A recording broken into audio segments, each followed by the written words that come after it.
नमो नमः। स्वागत है आपका दिव्यवाणी संस्कृत क्लासेस में। मैं हूँ चंचल गर्ग और आज का हमारा टॉपिक है कादम्बरी शुकनासोपदेश मॉक टेस्ट। तो चलो स्टार्ट करते हैं हम अपना आज का टॉपिक। क्वेश्चन पहला, लक्ष्मी साधु भाव की क्या है? ऑप्शन ए प्रस्तावना, बी कदलिका, सी राहु जीव्या, डी बद्धशाला। तो इसका ऑप्शन कौन सा सही होगा? Option D. Option D Lakshmi साधु भाव की वद्धशाला है। नेक्स्ट क्वेश्चन, लक्ष्मी से कुप्रभावित राजा दर्शन को भी क्या मानते हैं? ऑप्शन ए वर प्रदान, बी अनुग्रह, सी पावन, डी उपकार। तो इसमें कौन सा ऑप्शन सही होगा? ऑप्शन बी अनुग्रह। लक्ष्मी से कुप्रभावित राजा दर्शन को भी अनुग्रह के समान मानते हैं। नेक्स्ट क्वेश्चन, कादम्बरी की पार्श्व नायिका कौन है? Option A Kadambari, B Mahashweta, C Patralekha, D Manorama. तो आपको इसमें से सही ऑप्शन चूज करना है। इसका सही ऑप्शन होगा बी महाश्वेता। कादम्बरी की पार्श्व नायिका महाश्वेता है, क्योंकि कादम्बरी कथा की नायिका तो प्रधान है कादम्बरी ही, क्योंकि उसी के नाम पर इस कथा का नाम ही है। तो प्रधान नायिका कादम्बरी हुई। पत्रलेखा चंद्रपीठ की सेविका थी और मनोरमा शुकनास की पत्नी थी। महाश्वेता कादम्बरी की सहेली थी। नेक्स्ट क्वेश्चन, कादम्बरी किस विधा की रचना है? ऑप्शन ए आख्यान, बी महाकाव्य, सी गद्य काव्य के अंतर्गत कथा, या डी गद्य काव्य आख्यायिका।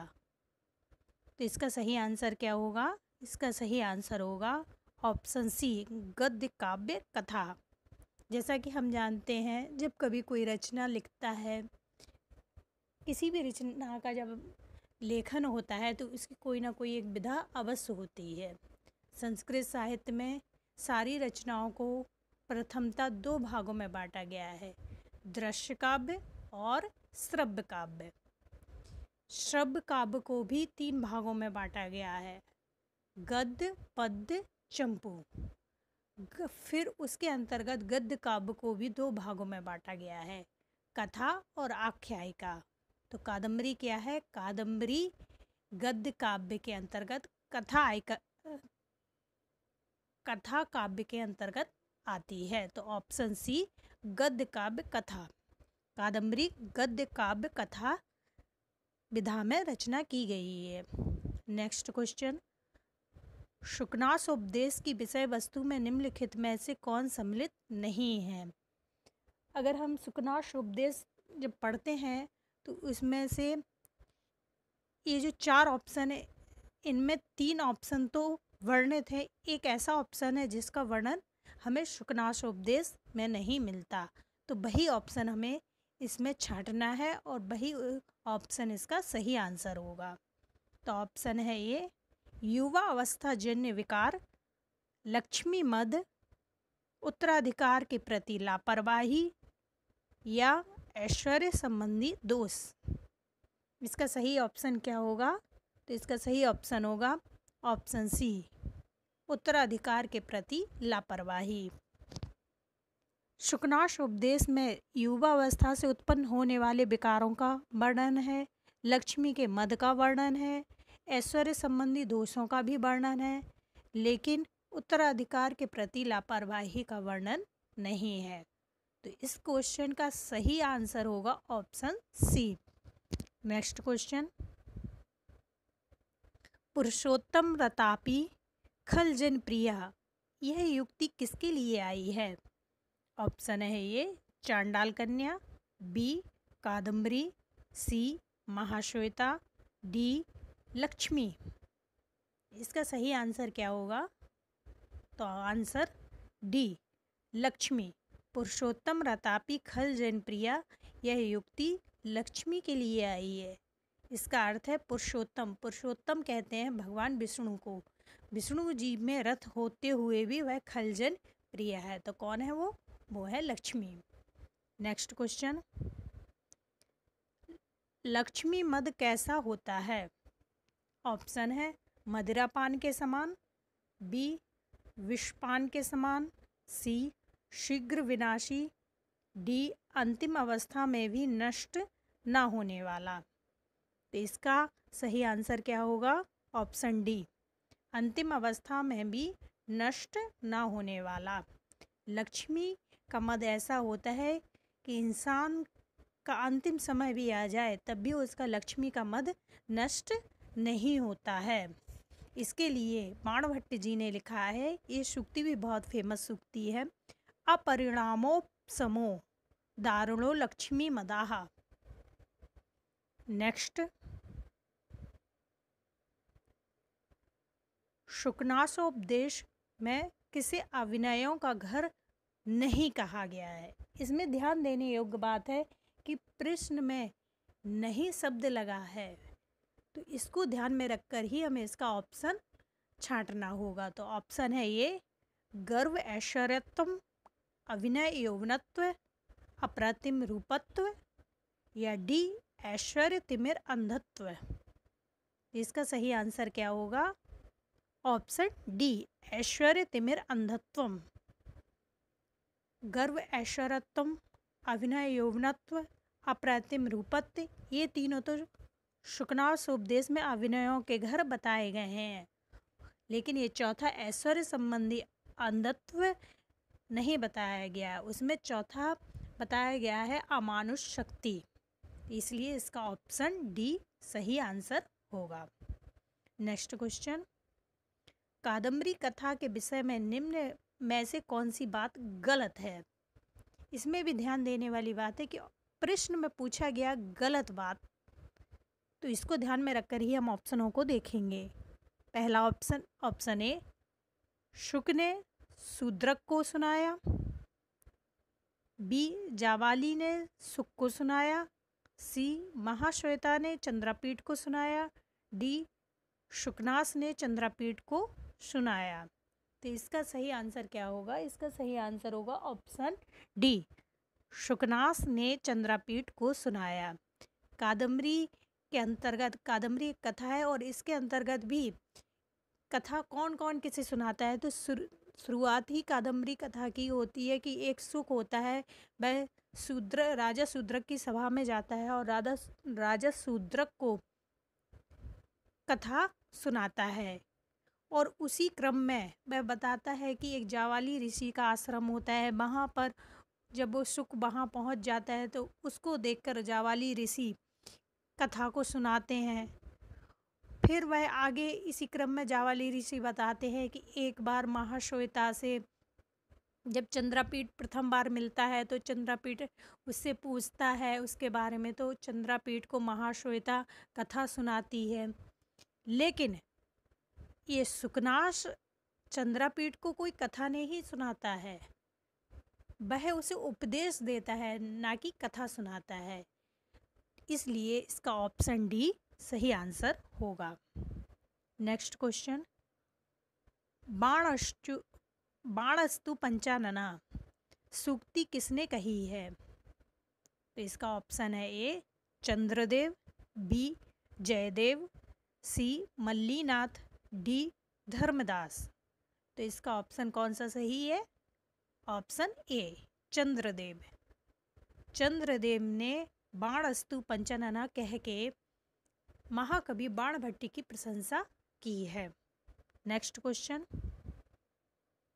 कादम्बरी के प्रारंभ में बाणभट्ट ने कितने श्लोकों की रचना की है? ऑप्शन ए 10, ऑप्शन बी 15, सी 20, या डी 25। तो इसका सही आंसर है ऑप्शन सी, महाकवि बाणभट्ट ने कादम्बरी के प्रारंभ में 20 श्लोकों की रचना की है। नेक्स्ट क्वेश्चन, कादम्बरी के प्रथम मंगलाचरण में किसकी वंदना की गई है? Option A Brahma, B Vishnu, C Mahesh या डी त्रिगुणमय परब्रह्म की। तो इसका कौन सा ऑप्शन सही होगा? इसका ऑप्शन सही होगा ऑप्शन डी, त्रिगुणमय परब्रह्म की। कादम्बरी की शुरुआत में ही कवि जब मंगलाचरण करता है तो मंगलाचरण में सर्वप्रथम वह त्रिगुणमय परब्रह्म की स्तुति करते हैं। कहते हैं रजो जुसे जन्मनि सत्व्रते स्थितौ प्रजानां प्रलय तमा स्पर्शे अजाय सर्ग स्थिति नाश हेतवे त्रयमयाय त्रिगुणात्मने नमः। तो इसमें वंशस्थ छंद में वो ये श्लोक लिखते हैं और यही कादम्बरी कथा का मंगलाचरण है, प्रथम मंगलाचरण है। इसमें वह त्रिगुणमय परब्रह्म की स्तुति करते को नमस्कार करते हैं। तो अगर ये क्वेश्चन में पूछा जाए कि मंगलाचरण किस कोटि का है, तो नमस्कारात्मक कोटि का है और इसमें किसकी स्तुति की गई है? त्रिगुणमय परब्रह्म की। नेक्स्ट, शुकनास के उपदेश के पश्चात प्रसन्न मन वाला युवराज कहाँ गया? ऑप्शन ए राज दरबार में, बी उद्यान में, सी अपने भवन में या डी वन में। तो इसका सही आंसर है सी, अपने भवन में। शुकनास के उपदेश के पश्चात प्रसन्न मन वाला युवराज चंद्रापीठ अपने भवन की ओर जाता है। नेक्स्ट, कौस्तुभ मणि कौन धारण करता है? ए ब्रह्मा जी, बी विष्णु जी, सी शिव जी या डी इंद्र भगवान। तो इसका सही आंसर क्या होगा? Option B, Vishnu ji. कौस्तुभ मणि विष्णु जी धारण करते हैं। नेक्स्ट क्वेश्चन, शुकनास ने लक्ष्मी के लिए कौन सा विशेषण सर्वप्रथम प्रयोग किया है? ऑप्शन ए चंचला, बी अनार्या, सी कमला, डी विष्णु पत्नी। तो इसका सही आंसर होगा ऑप्शन ए अनार्या। नेक्स्ट क्वेश्चन, दीप्त होने पर लक्ष्मी क्या उगलती है? ऑप्शन ए धन, बी अज्ञान, सी पाप, डी मलिन कर्म।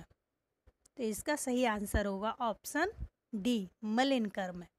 दीप्त होने पर लक्ष्मी मलिन कर्मों को उगलती है।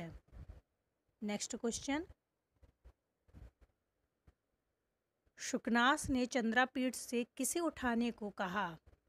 ऑप्शन ए अपना परिवार, बी बंधु वर्ग, सी शत्रु वर्ग, डी प्रजा वर्ग।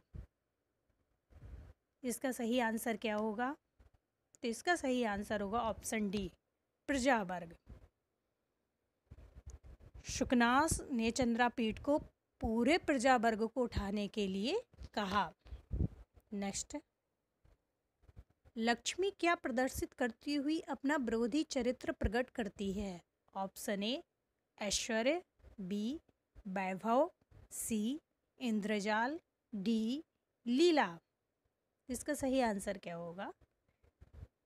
इसका सही आंसर होगा ऑप्शन सी, इंद्रजाल। लक्ष्मी इंद्रजाल प्रदर्शित करती हुई अपना विरोधी चरित्र प्रकट करती है। नेक्स्ट क्वेश्चन, बाणभट्ट के गुरु कौन थे? ऑप्शन ए ज्ञान निधि, बी भतसु, डी बसुरात, डी इनमें से कोई नहीं। तो इसका सही आंसर क्या होगा? Option B. Next question, Banabhatta के गुरु जी को किन राजाओं का सम्मान प्राप्त था? ऑप्शन ए मौर्य राजाओं का, बी गुप्त राजाओं का, डी मौखरी राजाओं का या डी इनमें से कोई नहीं। तो इसका सही आंसर होगा ऑप्शन सी, बाणभट्ट के गुरु जी को मौखरी राजाओं का सम्मान प्राप्त था। नेक्स्ट क्वेश्चन, अतिद्वयी कथा से क्या तात्पर्य है? पहला ऑप्शन कादम्बरी तथा हर्षचरित, बी बृहत कथा तथा वासवदत्ता, सी उपयुक्त में से कोई नहीं। तो इसका सही आंसर क्या होगा? इसका सही आंसर होगा बी, बृहत कथा और वासवदत्ता। अतिद्वयी कथा से तात्पर्य बाणभट्ट जी का बृहत कथा और वासवदत्ता से है। तो इसका ऑप्शन नंबर बी सही होगा। आज के लिए बस इतना ही। अगले वीडियो में हम अगले नए टॉपिक पर एक मॉक टेस्ट होगा। तब तक के लिए नमस्कार, धन्यवाद। आपको हमारा ये वीडियो पसंद आए तो हमारे चैनल को लाइक कीजिए, सब्सक्राइब कीजिए। धन्यवाद।